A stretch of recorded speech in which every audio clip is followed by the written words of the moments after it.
This video will give you some hints and tips which will help you correctly install the Grundfos Sololift2. This video should be viewed in collaboration with reading the installation instructions that are in the pack, and refer to this as you go along. Before you start, make sure all building regulations are complied with. You may want to check with your local planning office. In particular, check if a vent is required. Be aware that the unit requires an electrical connection. This should be installed by a qualified electrician. When planning the installation, make sure you have all the necessary pipes, connections and tools ready. Identify where the soil stack that you should connect to is located.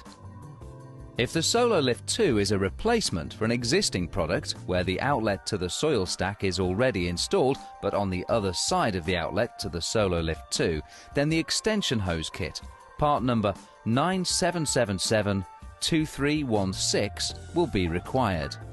Check to make sure the area is clean, dry, there's no debris on the floor, and that there are no other health and safety issues. You'll need the following tools: hacksaw, screwdriver, spirit level, sharp knife, ruler and a drill. During installation, be careful not to damage the unit or connecting pipes.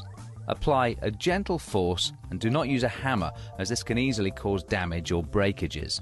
A helpful tip is, when installing parts with rubber seals, use a little soapy water to assist. Before installation, check the contents of the box is complete. Check that the floor is level and even. Decide on the position for the Sololift and toilet and allow easy access for post-installation maintenance. Remember, to access the internal parts of the Sololift2, you do not need to remove the toilet pan.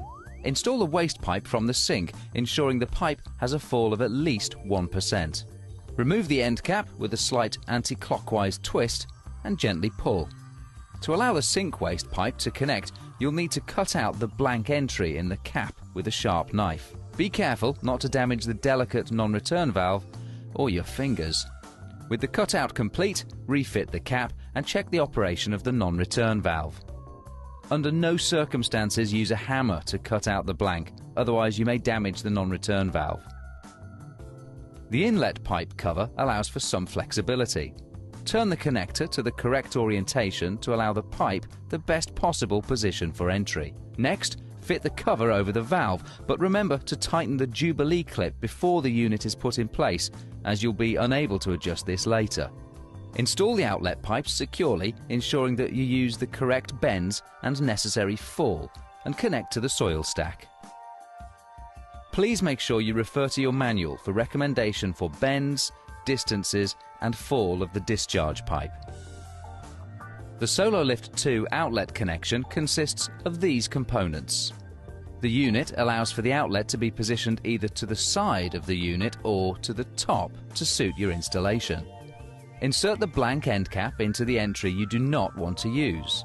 Again, use a little soapy water if it's hard to push the cap in. Click in the outlet connector. Check to make sure the non-return valve is working. Again, use soapy water if needed. Cut out the appropriate blank on the plastic cover using a sharp knife, do not use a hammer, and replace the cover. Push on the outlet connection elbow, again using soapy water if required.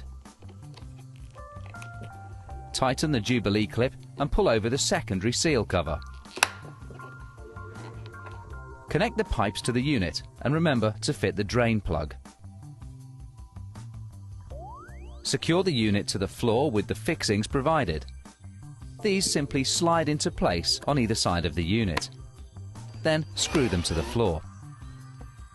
Don't forget to lubricate the pan connector to allow the WC to fit easier.